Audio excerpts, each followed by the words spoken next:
જી sir. આજ રોજ કપલેતા ગામમાં એક લોકસંવાદનું આયોજન કરવામાં આવ્યું।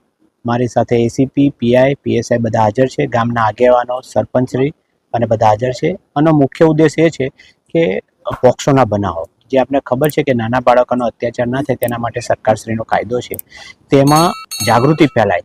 કારણ કે નાના બાળકો પ્રેમ હોય કે સામાજિક રીત રિવાજ હોય અને મેરેજ કરી લે છે, પાછળથી ગુના દાખલ થાય તો 10-10, 20-20 વર્ષની સજાઓ થાય છે।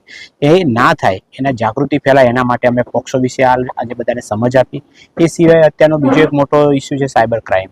સાયબર ફ્રોડ ખૂબ જ થાય છે, અલગ અલગ પ્રકારે થાય છે, નવી નવી એની ટેકનિક્સ છે, એમઓ છે, એના બાબતે આ પ્રજાને જાગૃત કરી, ગ્રામજનોને જાગૃત કર્યા કે આવું કંઈ પણ હોય તો અમને જાણ કરે, એવી લોભ લાલચમાં ના ફસાય, કોઈ પોલીસ તરીકે ઓળખાણ આપે એ પણ ના કરાય, ડિજિટલ એરેસ્ટથી બચે।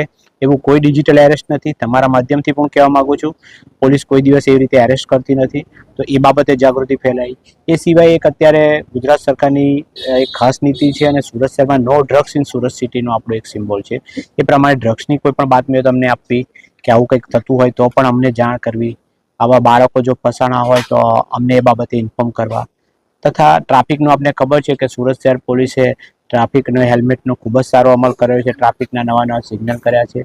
તો મનુષ્યની જિંદગી છેલ્લા 1.5-2 વર્ષમાં સચિનમાં 20 થી 22 મેટર થયા છે, તો એ બાબતે જાગૃતતા ફેલાય કે હેલ્મેટ અવશ્ય પહેરે, ટ્રાફિકના નિયમોનું પાલન કરે। અમારો દંડ કરવાની કોઈ ઈચ્છા નથી, પરંતુ કોઈની જિંદગી બચે એક હેલ્મેટ પહેરવાથી, તો એ બાબતે જાગૃત કર્યા। આપને ખ્યાલ છે કે 80% ફેટલ એ જે ટુ વ્હીલરના થાય છે અને એમાં પણ સૌથી વધારે હેલ્મેટ પહેર્યા ના હોય એના થાય છે, એટલે કોઈ વ્યક્તિ ગુજરી જાય એ સૌથી મોટી બાબત છે, એ પણ બાબતે જાગૃત કર્યા। એટલે આ રીતે એક સારા લોક સમાજનું આજે અમે એક આયોજન કરેલું।